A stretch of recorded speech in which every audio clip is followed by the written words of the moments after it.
पर पहुंचे हुए सीएम योगी आदित्यनाथ क्या कुछ कर रहे हैं और केंद्रीय मंत्री माननीय श्री जयंत चौधरी जी, उत्तर प्रदेश सरकार में मंत्रिमंडल के मेरे सहयोगी श्री अनिल कुमार जी, श्री कपिल देव अग्रवाल जी, श्री सोमेंद्र तोमर जी, श्री केपी मलिक जी, माननीय सांसद श्री चंदन चौहान जी, श्री राजकुमार सांगवान जी, भारतीय जनता पार्टी के प्रदेश के महामंत्री और विधान परिषद सदस्य श्री सुभाष यदुवंशी, क्षेत्रीय अध्यक्ष श्री सत्येंद्र सिसोदिया जी, जिलाध्यक्ष सुधीर सैनी जी, राष्ट्रीय लोकदल के जिला के अध्यक्ष श्री संदीप मलिक जी, क्षेत्रीय अध्यक्ष योगेंद्र सिंह जी, पूर्व केंद्रीय मंत्री श्री संजीव बालियान जी, मंच पर उपस्थित भारतीय जनता पार्टी राष्ट्रीय लोकदल से जुड़े हुए हमारे सभी माननीय जनप्रतिनिधिगण, पदाधिकारीगण और लोकप्रिय प्रत्याशी, एनडीए की लोकप्रिय प्रत्याशी श्रीमती मिथिलेश पाल जी का समर्थन करने के लिए उपस्थित मीरापुर के मेरे सभी बहनों और भाइयों, सूर्य षष्ठी और दीपावली के उपरांत अब कार्तिक पूर्णिमा के स्नान की बारी आई है। गंगा मैया को कोटि कोटि नमन करते हुए भागवत भूमि सुख तीर्थ की इस पावन धरा को नमन करते हुए मैं आप सबका हृदय से अभिनंदन करता हूं, आपका स्वागत करता हूं। बहनों और भाइयों, कितना पुराना इतिहास है मां गंगा का। इस धरती माता के साथ हमारे इतिहास को जोड़ता है। विगत 5000 वर्षों से सुख तीर्थ, जिसे हम शुक्रताल के रूप में जानते हैं, दुनिया का कोई भी भागवतकार कथा व्यास बनने की विशेषज्ञता का पहला प्रमाण होता है इस पावन सुख तीर्थ में आकर के अपनी भागवत कथा का वाचन करें, और जब यहां वाचन कर लेगा तभी वह एक कथा व्यास के रूप में भागवतकार कहलाया जाएगा। 5000 वर्ष पहले महाराज परीक्षित को इसी पावन भूमि पर महाराज सुखदेव ने इस पावन कथा को सुनाया था। मुक्ति प्रदान करने वाली ये पावन कथा 5000 वर्ष से कोटि कोटि मानवों का, सनातन धर्मावलंबियों की मुक्ति का मार्ग प्रशस्त करते हुए उन्हें जीवन पथ पर आगे बढ़ने के लिए प्रेरित कर रहा है।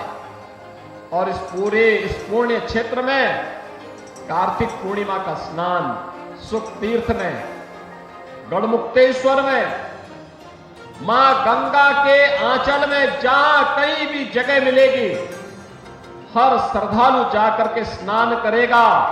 लेकिन बहनों और भाइयों, आपका पर्व और त्योहार आता है और पीड़ा होती है समाजवादी पार्टी को कि ये पर्व और त्योहार कैसे सुख और शांति से मना देंगे।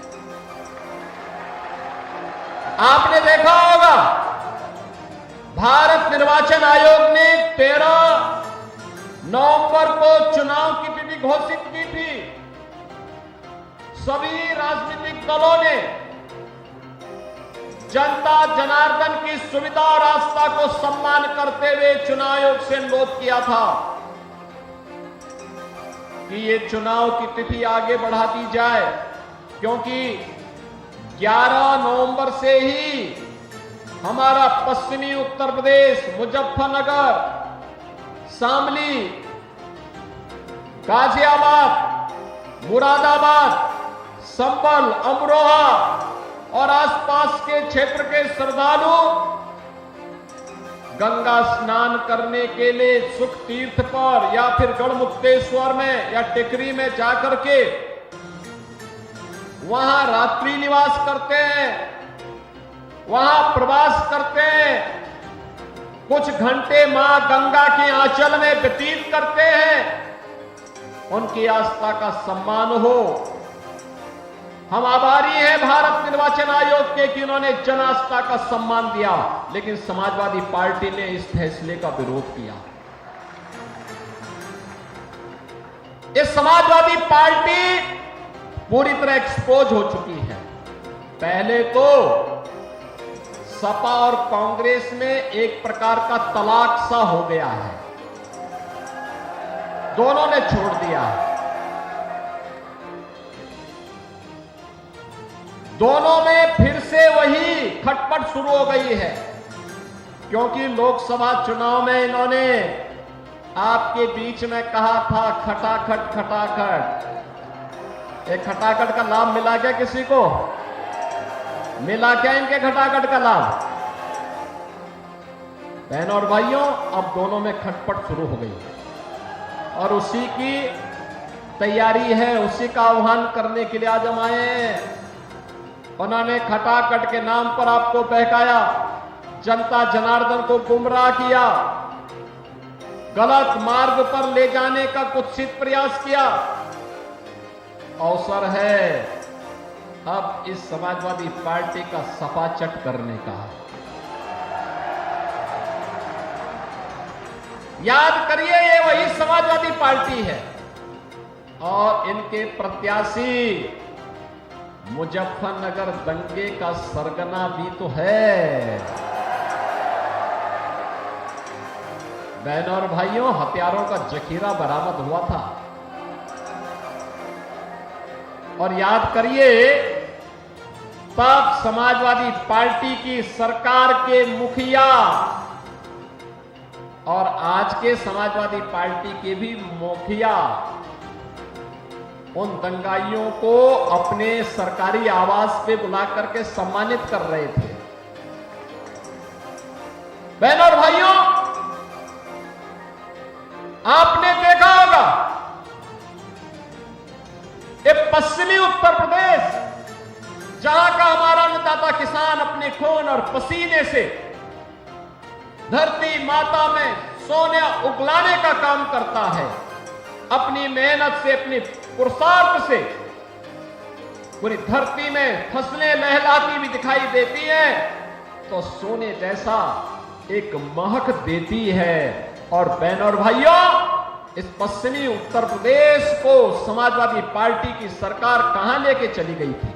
पलायन का दंश यहां के लोगों को झेलना पड़ रहा था। बेटी और बहन सुरक्षित नहीं थी, किसान परेशान था, नौजवान पलायन करने के लिए मजबूर था, व्यापारी अपना व्यापार समेट करके उत्तर प्रदेश छोड़ने के लिए मजबूर था और समाजवादी पार्टी समाज को बांट करके सत्ता संचालन करने के लिए तब भी पूरी ताकत लगा रही थी। लेकिन आज मैं आपसे कह सकता हूं बहनों और भाइयों, पिछले 7.5 वर्ष के अंदर भारतीय जनता पार्टी और एनडीए की सरकार प्रदेश में है। आपने देखा होगा, बेटी और बहन की सुरक्षा के साथ कोई खिलवाड़ नहीं कर सकता। उसे मालूम है बेटी और बहन की इज्जत के साथ खिलवाड़ करेंगे तो इसके दुष्परिणाम क्या होने जा रहे हैं। उसे मालूम है कि बेटी और बहन की इज्जत के साथ खिलवाड़ करने की कीमत किस रूप में उसे चुकानी पड़ेगी। उसे मालूम है एक व्यापारी की सुरक्षा में सेंध लगाने का दुष्परिणाम क्या होने जा रहा है। उसे मालूम है एक अन्नदाता किसान के बैल को और भैंसे को चुराने की कीमत उसे क्या चुकानी पड़ेगी, उसकी मोटर को चुराने की कीमत उसे क्या चुकानी पड़ेगी। उसे मालूम है कि दंगों की कीमत किस रूप में उसे चुकानी पड़ेगी।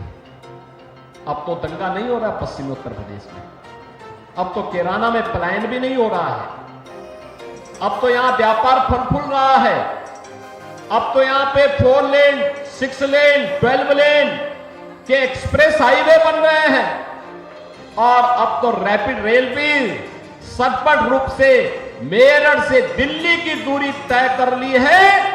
और ईश्वर चाहेंगे, मां गंगा की कृपा होगी तो मुजफ्फरनगर भी बहुत जल्दी इस सुविधा का लाभ प्राप्त करने की दिशा में अग्रसर होगा। अब तो यहां स्पोर्ट्स यूनिवर्सिटी बन रही है, सहारनपुर में भी एक विश्वविद्यालय मां शाकंभरी के नाम पे बन गया है। और अन्नदाता किसानों को, बहनों और भाइयों, अन्नदाता किसान 1995 से 2017 तक 22 वर्ष में जितना गन्ना मूल्य का भुगतान हुआ उससे कई ज्यादा हमने 7 वर्ष में 2,53,000 करोड़ रुपए का गन्ना मूल्य का भुगतान अपने अन्नदाता किसानों के खाते में करवाने का काम किया है। बहनों और भाइयों, आज अन्नदाता किसान सम्मान निधि का लाभ प्राप्त कर रहा है। आज अन्नदाता किसान को हम लोगों ने निजी ट्यूबवेल वाले जितने भी किसान थे उनसे कह दिया है मार्च 23 के बाद का एक भी पैसा उन्हें भुगतान नहीं करना है, सरकार उसका भुगतान कर रही है। बहनों और भाइयों, आज सरकार ने युवाओं के लिए तमाम प्रकार के कार्यक्रम आगे बढ़ाए हैं। उन्हें स्मार्टफोन और टैबलेट दे करके उन्हें डिजिटली सक्षम बनाने की दिशा में सरकार के कदम आगे बढ़े हैं। बेटी के लिए मुख्यमंत्री कन्या सुमंगला योजना और मुख्यमंत्री सामूहिक विवाह की योजना भी है। तो चीनी मिलों के पुनरुद्धार के कार्यक्रम को भी आगे बढ़ाने के लिए हम लोगों ने शुरुआत की थी। मेरा सौभाग्य है कि किसानों के मसीहा भारत रत्न चौधरी चरण सिंह जी की पावन कर्मभूमि छपरौली की चीनी मिल से हम लोगों ने शुरुआत की थी और मोराना की चीनी मिल होते हुए ये आगे सिलसिला लगातार आगे बढ़ता रहेगा। हमारा अन्नदाता किसान अपनी मेहनत से, अपने पौरुष से इस धरती माता को लहला करके भारत का पेट भरने का कार्य करता है तो उसको किसी के सामने हाथ नहीं फैलाना है। उसकी मंशा के अनुरूप कार्य ये डबल इंजन की सरकार करेगी और वही आश्वासन देने के लिए आज हम सब आपके बीच आए हैं। बहनों और भाइयों, मैं तो आपसे एक ही बात कहना चाहता हूं। अक्सर मैं देखता हूं, मैं एक बार इसी मुजफ्फरनगर की तरफ में आया था। मुझे यहां पर एक कार्यकर्ता उस समय बोल रहा था, मैं यहां भाषण कर रहा था, तब तक पब्लिक के बीच से नारा आ रहा था।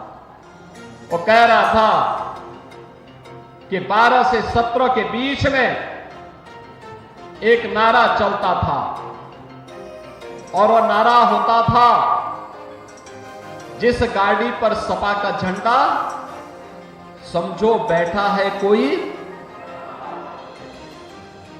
और बहनों और भाइयों, आज मैं कह सकता हूं कि जहां दिखे सपाई वहां बिटिया घबराई।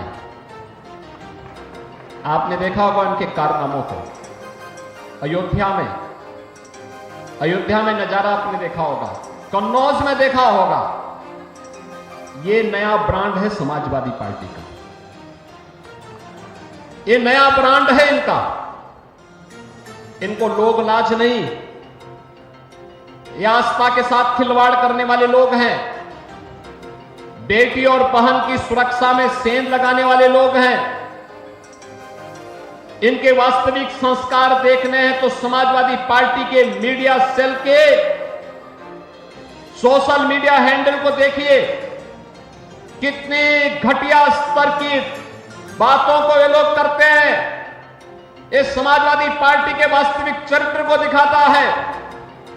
और बहनों और भाइयों, मैं आप सबको इस बात के लिए आज कहने के लिए आया हूं, डबल इंजन की सरकार बेटी और बहन की सुरक्षा के साथ किसी को खिलवाड़ नहीं करने देगी। अन्नदाता किसानों के सम्मान के साथ किसी को खिलवाड़ नहीं करने देगी। व्यापारियों की सुरक्षा में किसी को सेंध नहीं लगाने देगी। और युवाओं की नौकरी और रोजगार में भी किसी को किसी प्रकार से खिलवाड़ नहीं करने देगी। और अभी तो मुजफ्फरनगर की नई खबर आने वाली है। 60,000 से अधिक पुलिस भर्ती के परिणाम आने वाले हैं। और याद रखना, खेलते यहां के नौजवान हैं। अपने योग्यता के बल पर जो पहले उपेक्षित हो जाते थे, अब तो मुजफ्फरनगर, मेरठ, बागपत, शामली, बुलंदशहर, इन जनपदों के युवा बड़े पैमाने पर भर्ती होते हैं। कोई रोक टोक नहीं, कोई भेदभाव नहीं, बड़े पैमाने पर भर्ती होने वाले हैं। और परिणाम हम बहुत शीघ्र देने जा रहे हैं। 60,200 पद पर एक साथ भर्ती हो रही है।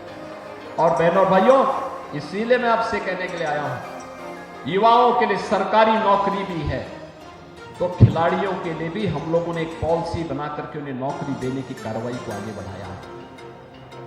अब यहां का खिलाड़ी जो ओलंपिक में, एशियन गेम्स में, कॉमनवेल्थ में, वर्ल्ड चैंपियनशिप में मेडल जीतता देश के लिए, उत्तर प्रदेश सरकार पैसा भी देती है और साथ साथ नौकरी भी देती है। प्रीतिपाल की चर्चा यहां पर जेएनसी कर रहे थे। बहनों और भाइयों, मैं स्वयं इन खिलाड़ियों को मैंने लखनऊ में आमंत्रित किया था और लखनऊ में आमंत्रित करके उन्हें सम्मानित किया था, धनराशि भी दी थी। और मैंने कहा था, पॉलिसी के अंतर्गत आवेदन करिए, आपको नौकरी की गारंटी ये सरकार देगी, क्योंकि आपकी सरकार है। ये उपचुनाव उसी परसेप्शन को ठीक करने के लिए आपके बीच हम लोग आए हैं। हम इसीलिए आपके बीच में आए हैं। देश के अंदर मैसेज साफ होना चाहिए, संदेश साफ होना चाहिए, स्पष्ट होना चाहिए। हमें गुंडे और दंगाई नहीं चाहिए, हमें अराजक तत्व नहीं चाहिए, विकास के बैरियर को हटाने वाले लोग चाहिए, किसानों का सम्मान करने वाले लोग चाहिए, व्यापारियों की सुरक्षा देने वाले, बेटी और बहन का सम्मान करने वाले लोग चाहिए। और केवल एनडीए की, भारतीय जनता पार्टी नेतृत्व की, भाजपा और आरएलडी की सरकार ये गारंटी आपको देने के लिए आज आपके बीच में आई है, आपसे कहने के लिए आई है, यह कार्य केवल यही करेंगे। केवल और केवल डबल इंजन की भारतीय जनता पार्टी नेतृत्व की एनडीए सरकार इस कार्य को कर सकती है, क्योंकि हमारे आदर्श चौधरी चरण सिंह जी हैं। हमारे आदर्श धन सिंह कोतवाल जैसे महान क्रांतिकारी हैं। हमारे आदर्श वे महापुरुष हैं जिनका सब कुछ मातृभूमि के लिए समर्पण भाव के साथ बलिदान के लिए समर्पित हुआ है। हमारे आदर्श भारत माता का वह लाल है जो अपने आप को भारत की सीमाओं की सुरक्षा करते करते अपने आप को बलिदान कर रहा है। और बहनों और भाइयों, इसीलिए हम एक ही बात कहते हैं, हर काम देश के नाम होना चाहिए, किसी व्यक्ति के लिए नहीं, जाति मत और मजहब के लिए नहीं। और मोदी जी ने इसीलिए आप सबसे कहा, मोदी जी ने जब कोई योजना चलाई तो योजना का नाम भी लिखा सबका साथ और सबके विकास का। विकास सबका, सुरक्षा सबको, सम्मान सबको, लेकिन तुष्टिकरण किसी का नहीं। और बहनों और भाइयों, उसी भाव के साथ आज मैं आपसे अपील करने के लिए आया हूं। एनडीए ने राष्ट्रीय लोकदल के चुनाव चिन्ह के तहत यहां पर श्रीमती मिथिलेश पाल जी को अपना प्रत्याशी बना करके आपके बीच में उतारा है। मिथिलेश पाल जी, आपने देखा होगा, एक सहज सरल नारी के रूप में आपके बीच में सेवा भाव के साथ कार्य करने के लिए आई है। और मैं तो धन्यवाद दूंगा जैन जी को कि उन्होंने मिथिलेश जी को प्रत्याशी बना करके उतार करके जन भावनाओं को सम्मान दे करके एनडीए में भाजपा लोकदल के सभी कार्यकर्ताओं के भावनाओं के अनुरूप, जनता जनार्दन की इच्छा के अनुरूप एक ऐसा प्रत्याशी दिया है जो इन भावनाओं को प्रतिनिधित्व देकर के आगे बढ़ा सके। हमारे पास बहुत सारे प्रत्याशी थे, सभी योग्य थे, सक्षम थे और समय समय पर उसी प्रकार की भावनाओं को हम लोग आगे बढ़ाते भी। लेकिन टिकट मिले न मिले, पूरी निष्ठा के साथ कार्य करना है। और श्रीमती मिथिलेश पाल जी ने यही काम किया है, लगातार आपके बीच में रहकर के सेवा भाव के साथ कार्य करने का जज्बा क्या होना चाहिए, यह उदाहरण उन्होंने प्रस्तुत किया है। और इसीलिए आज मैं आप सबको आश्वस्त करने के लिए आया हूं। विकास और सुरक्षा का सारा दायित्व तो हमारे ऊपर छोड़ दीजिए, ये सब हम लोग करेंगे, आपको चिंता नहीं करनी है, आपको इसके लिए चिंता नहीं करनी है, यह कार्य हमारा होगा। आपको केवल अपना आशीर्वाद देना है, आप अपना आशीर्वाद दीजिए। बहनों और भाइयों, देश आज एक निर्णायक मोड़ पर खड़ा है। जिस मोड़ पर आज खड़ा है देश, वहां पर आज प्रधानमंत्री मोदी जी के नेतृत्व में एक नए भारत का हम दर्शन कर रहे हैं। इस भारत को दुनिया के एक बड़ी ताकत के रूप में स्थापित करने के लिए आवश्यक है कि डबल इंजन की सरकार को और भी ताकत दी जाने की आवश्यकता है, और भी ताकत दिए जाने की आवश्यकता है।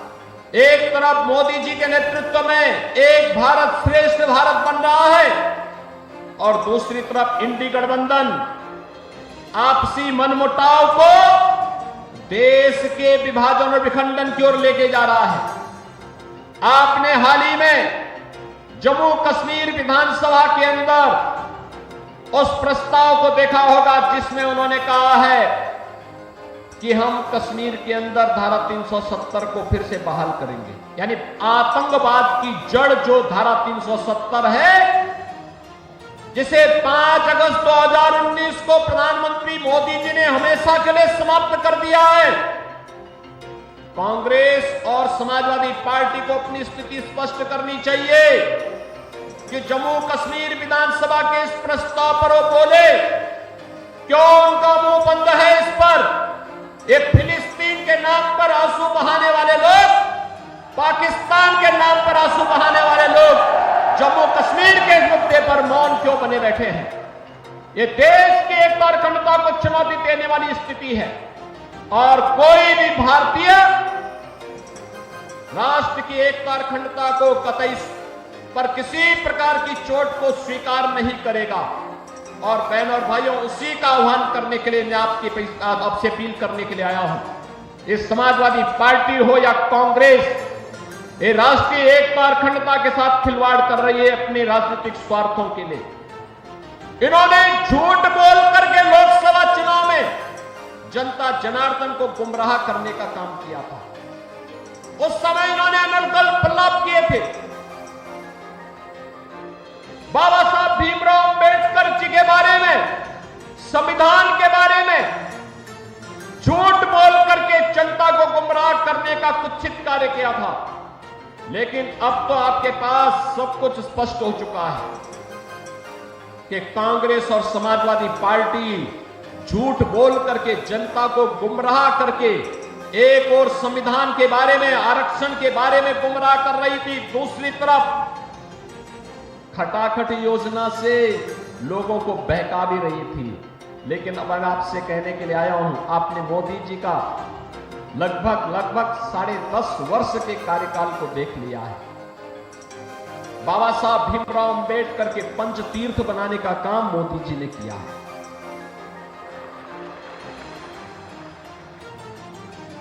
भारत रत्न के रूप में चौधरी चरण सिंह जी का सम्मान करने का काम है मोदी जी के नेतृत्व में हुआ है। जबकि यह कार्य 1980 में होना चाहिए था, 1985 में होना चाहिए था, 1990 में होना चाहिए था, लेकिन एक लंबे कालखंड के बाद यह समय लगा जब किसानों को सम्मान मिला है और चौधरी साहब को भारत रत्न से सम्मानित किया है प्रधानमंत्री मोदी जी ने। बहनों और भाइयों, 1857 के प्रथम स्वातंत्र समर के दौरान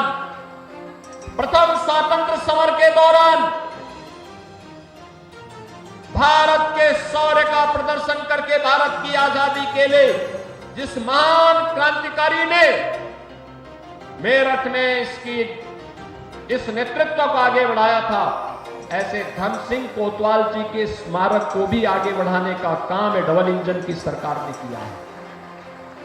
और इसीलिए मैं आज आपके बीच में आया हूं आपसे कहने के लिए, यह हमारा सौभाग्य है कि उत्तर प्रदेश का पहला स्पोर्ट्स यूनिवर्सिटी हम लोग मुजफ्फरनगर लोकसभा सीट पर ही बना रहे हैं। और यह भी मेजर ध्यानचंद जो हॉकी के जादूगर थे उनके नाम पर ये वर्ल्ड क्लास फैसिलिटी हम वहां उपलब्ध कराने जा रहे हैं। हमारे यहाँ के खिलाड़ियों को अपनी प्रैक्टिस के लिए फिर यूरोप नहीं जाना पड़ेगा। यूरोप की सुविधा यही मेरठ में आपको मिलेगी, मुजफ्फरनगर में आपको प्राप्त होगी। वन डिस्ट्रिक्ट वन प्रोडक्ट में स्पोर्ट्स के हब के रूप में मेरठ उभरा है। जो मुजफ्फरनगर दंगों की आंच को झेलते झेलते झुलस रहा था, आज हमें प्रसन्नता होती है कि मुजफ्फरनगर अपने गन्ने की मिठास को दुनिया के अंदर पहुंचाने का काम कर रहा है। और उसी आह्वान के साथ आज हम सब आपके बीच आए हैं आपसे कहने के लिए कि बहनों और भाइयों, 20 नवंबर को चुनाव है, 20 नवंबर को चुनाव है। हमें चूकना नहीं है, चूकना नहीं है, अफवाहों के पीछे भी नहीं पड़ना है। 2013 के मुजफ्फरनगर के दंगों को अवश्य स्मरण करके रखना है। दंगा के सरगनाओं को सबक सिखाने के लिए और उनके बारूद पर पानी डालने के लिए हैंडपंप लेकर के मिथिलेश जी आई हैं। उस समय हथियारों के जखीरे इनके यहां बरामद हुए थे। हथियारों के उस जखीरे को तो हम तबाह करने ही वाले हैं, लेकिन उस बारूद के ढेर में पहले पानी हैंडपंप का पड़ेगा और उसको पूरी तरह समाप्त करने के साथ ही यहां पर डबल इंजन सरकार के लिए सहयोग करने के लिए श्रीमती मिथिलेश पाल को चुनाव विजयी बना करके भेजना है। बना के जिता के भेजेंगे, मिथिलेश जी को विजयी बना के भेजेंगे। मीरापुर के घर घर तक इस संदेश को लेके जाएंगे। भाजपा और आरएलडी के सभी कार्यकर्ता घर घर जाकर के जनता जनार्दन से अपील करेंगे, बताएंगे ना कि सुरक्षा और सम्मान के लिए, विकास और विरासत के लिए भाजपा और आरएलडी आवश्यक है, बताएंगे ना।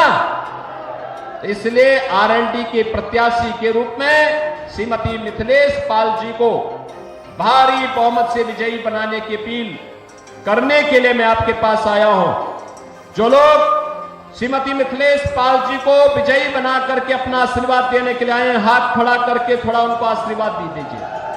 मिथिलेश जी आशीर्वाद दीजिए एक बार।